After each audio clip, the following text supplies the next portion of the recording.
Hello everybody, this is TipTop MTG here today with another Magic the Gathering video. In today's video, I'm going to be giving you my first predictions for the upcoming Magic the Gathering set, Jumpstart.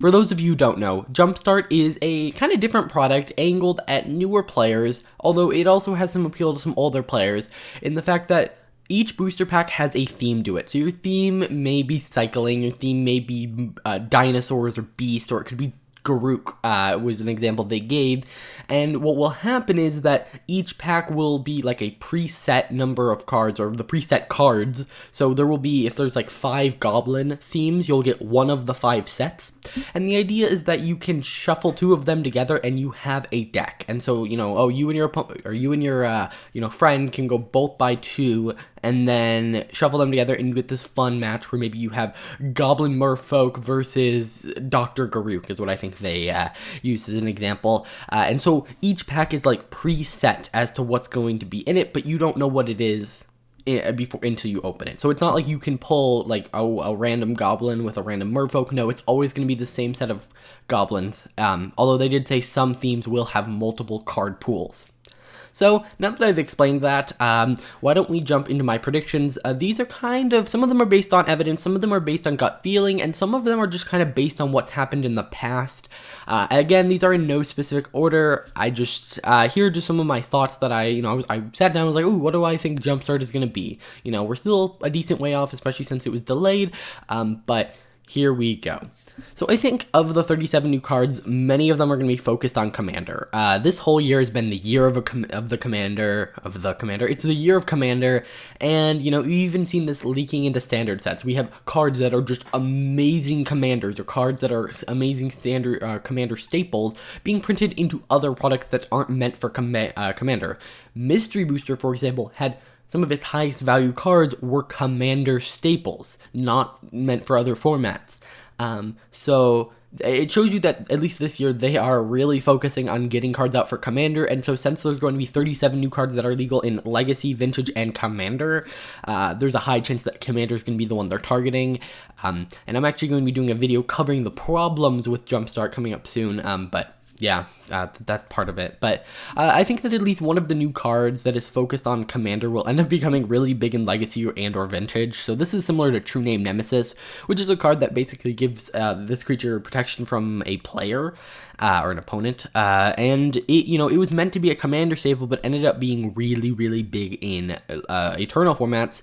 And I think the same is probably going to happen here. They always try and aim to like up the power level, so every Commander player wants to go buy these packs, which we know have like at least 600 cards in them, which means that you have a low chance of getting one of the 37 new cards. By the way, I believe they said half of them are from core set 2021, and half of the cards are reprints, and there's 37 cards that are new. And so I think the value of the cards are going to be quite low. Part of that is that half of the cards are from core set 2021. Core sets generally don't have that great of value, and even standard sets don't have that great of value when you compare it to something like Mystery Boosters, and when you consider the fact that since 2 of them can apparently shuffle together to make a deck, even if they're 40 card decks, that means that there needs to be 20 cards per pack, and I don't see them selling 20 card packs for $4. I know a lot of them are probably going to be lands, and we do know a little bit more about the lands, that being that one land in the pack will be themed, like the art will be themed around the theme of the pack, and the rest of them will not. There's been a lot of confusion there about it saying, oh, there's one land based around the theme. Well, no, it's actually just one of the lands is guaranteed to be art based around the theme. The rest of them are going to be just random lands. At least that's what I took from it. Either way, I think the product is not going to sell well. Again, this guy is going to kind of get talked about in my why I think Jumpstart is not going to do well video, but it's kind of going after so many different players. Okay, so it has 37 new cards, which are meant for Legacy, Vintage, and Commander players, which are not your new players, but this is kind of a new player product, because, oh, you don't have a deck, let's just build one right now, really fast. Theme boosters are a very new player product, where just add lands and you have a deck. No, you don't. You have a really rubbish, I don't know, that's not a word I normally use, a really garbage, deck.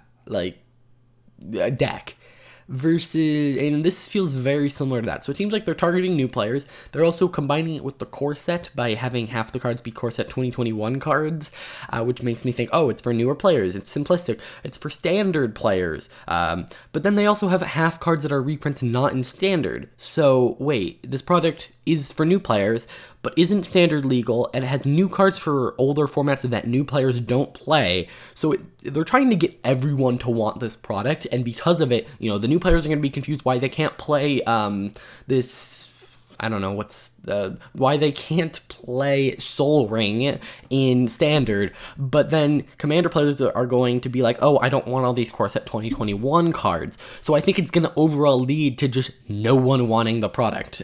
You know, you might get a new player here buying it because they don't know what it is, but I think it's gonna not do well. I think if MTG Arena can somehow make it very cool in terms of like being an event, I think it could see success in MTG Arena. We've seen it take MTG Arena take formats and things that aren't doing well on paper, like Brawl, and just completely breathe new life into them.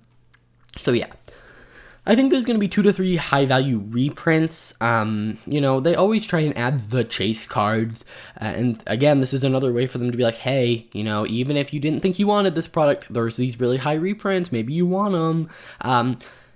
I think that Jumpstart could have been a very cool product if they were like, hey, we know Core Set 2021 is going to be a powered down set. Like, we're powering down Core Set 2021, okay? Because it's a core set. If you are Commander, because, okay, their logic behind ramping up standards so that all formats can get cards added to them. Because if Standard is too low power, Modern, Pioneer, Legacy, Vintage, the cards aren't going to see a splash in there. But they also, I think that's unfair to Standard to make cards that are splashy enough to affect those formats and make those legal in Standard. So I would have liked if they were like, okay, you know, Jumpstart, you know, we're going to depower Core Set 2021, which would butcher the sales of it because of how powerful Standard is now. But they're like, yep, we're doing that, and then, I'm sorry, older formats, you know, but we have Jumpstart, which, you know, and they could have made the new cards, like, legal and modern and stuff. I feel like that could have been maybe a solution to, like, the power level Standard, making this product make a little bit more sense, as they could have made this product kind of like a older format set, and then of course at 2021 was the standard set, and then they kind of have that going on later. They have Commander Legends and Zendikar Rising, which aren't launching as close to each other, but they could be like, oh yeah, we're depowering Zendikar Rising because, oh, you're gonna have a bunch of cards in Commander Rising or Commander Legends for Commander and you know, Legacy and Vintage. So I think that by doing that, they could do something very interesting. Like, if you look at the side products of, we had Mystery Booster, we have Jumpstart, and we have Zendikar Rising, they're almost releasing as many older format sets as they are standard ones. So their argument of, we want those cards to be for everyone, I feel like they should stop that if they're going to do so many products. They have enough room to print a standard product that is meant for standard and a product that is not meant for standard. They don't have to be the same thing. Either way, sorry, that was my little rant. I think that there's going to be a Planeswalker theme as one of them. You know, we don't know a ton about Jumpstart, unlike Core Set 2021, where it's just another set. It's hard to make predictions here. I think the packs will cost double a standard booster. I think that might be a little high if a lot of the cards are lands, but I think that it's something they could totally do. I think that Arena's implementation of Jumpstart will vary greatly. It'll be focused around an event. You won't be able to buy a Jumpstart pack. You have to enter an event similar to Draft or Limited. Then there will be at least one new Planeswalker among the 37 new cards. They always try to use Planeswalkers to sell packs. I think there's going to be just a new one. The product will be confusing to players, that it is somewhat for new players while also giving non-standard legal cards. I kind of talked about that earlier. And then it is releasing on MTG Arena first, and I think that will end up hurting the product in the long run because people are going to get to be like, oh, let me try this. Oh, okay. You know, I did it. Woo, that was a one-time experience. And then I think some very basic creature types like goblins, humans, wizards, and more there'll be like a couple of them that are kind of lame, and then there'll be one version of them that contains like a really awesome card. And so that way when you're like, oh, I got goblins, is it the good goblins? Is it the good goblins? Oh, you know, or yay, it is the good goblins. So I think that'll happen. And then I think there will be at least one theme that has multiple somewhat expensive cards. So I think there's going to be a theme that is the money like theme, like, oh, it has a $10 card and a $50 card in the pack, or maybe all of them are just really high value. And And then I also think that some of the themes from Core Set 2021 are going to be found within Jumpstart boosters, because Jumpstart is so theme heavy and Core Set 2021 is so linked to Jumpstart. I think it only makes sense that the theme idea kind of translates to Core Set 2021. Otherwise, how could half the cards be from Core Set 2021? Meaning, I mean, they used Dr. Garuk as a theme idea, and now thinking about it, does that mean Garuk is going to be in Core Set 2021? That doesn't mean that. But the fact that Garuk has enough cards to make a Garuk theme where half the cards are from Core Set 2021, that might give us an indication that they might be doing a mono black Garuk for Core Set 2021. But I think that the products are going to be very linked due to the half of the cards being from Core Set 2021.